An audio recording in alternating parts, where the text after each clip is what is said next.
ओम काली सबै दर्शकबिन, आज हामी कुरा गर्नेछौँ भैरवी साधनाको विषयमा। कति प्रकारका भैरवी साधना हुन्छन् हेर्नु। 3 प्रकारका हुन्छन् भैरवी साधना। सर्वप्रथम एउटा जसलाई माता मानेर हामीले भैरवी साधना गर्छौं, त्यो चाहिँ हजुरको उमेरमा पार्टनर हजुरभन्दा ठूलो हुनुहुन्छ। दोस्रो लता भैरवी भनिन्छन्, जसमा तपाईको सेम उमेरको स्त्रीसँग तपाईले भैरवी साधना गर्नुहुन्छ। अनि एउटा जुन भैरवी साधना हुन्छ छोरी भैरवी, त्यसलाई आफूभन्दा कम उमेरलाई भन्छन्। अब हामीले त यो बुझ्यौं 3 प्रकारको भैरवी साधना, तर काम चाहिँ त्यसको सेम नै हुन्छ। यसको उमेरको डिफरेन्सको कारणले हामीले यसलाई 3 प्रकारले विभाजित गरेको।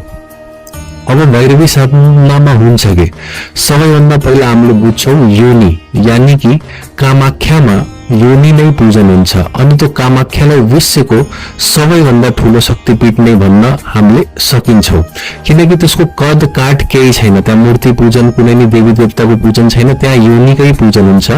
किनकि योनि is a female divine power.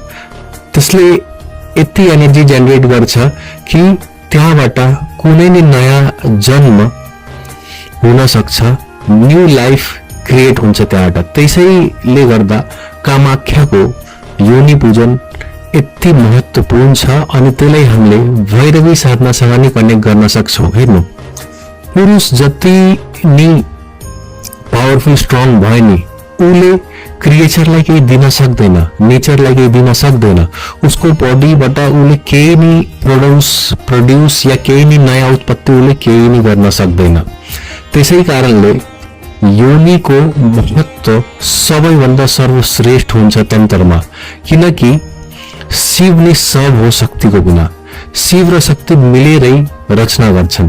त्यसै कारणले योनि पूजन सबैभन्दा ठूलो पूजन हुन्छ। यसलाई हामीले यो ल्यामा बुझ्न सक्छौं कि बलि पूजा भन्दा नि ठूलो प्राथमिकता भैरवी साधनाको हुन्छ। किनकि हेर्नु, बलि पूजा कसैले नि गर्न सक्छ।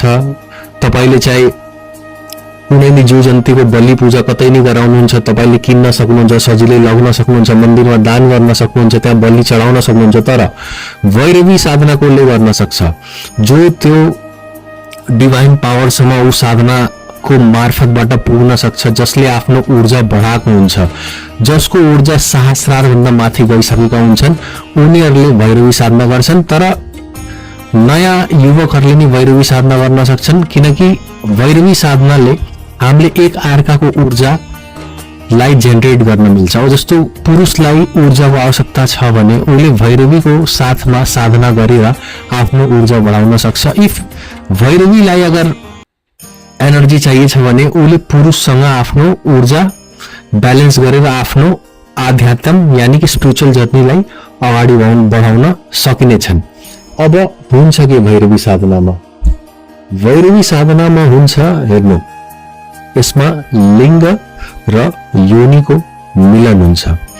यसमा 3टा कुराहरू एकदम हामीले खासै ध्यान गर्छौं, ख्याल गर्नुपर्छ। भैरवी साधना गर्दा 3टा कुराहरू एकदम महत्त्वपूर्ण हुन्छ। एउटा ध्यान, अनि एउटा जुन हुन्छ ध्वनि, त्यसलाई हामीले भन्छन् ब्रह्मनादको साउन्ड, अनि तेस्रो हुन्छ सुगन्ध।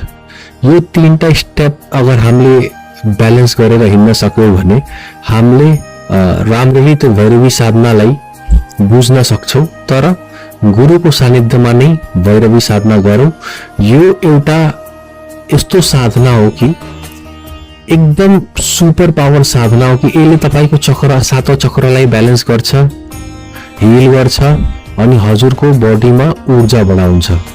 अगर हजुरहरूलाई नि अगर भैरवी साधना गर्न छ भने, यसको विषयमा जान्न छ भने हामीलाई सम्पर्क गरौँ। ओम नमो आदेश।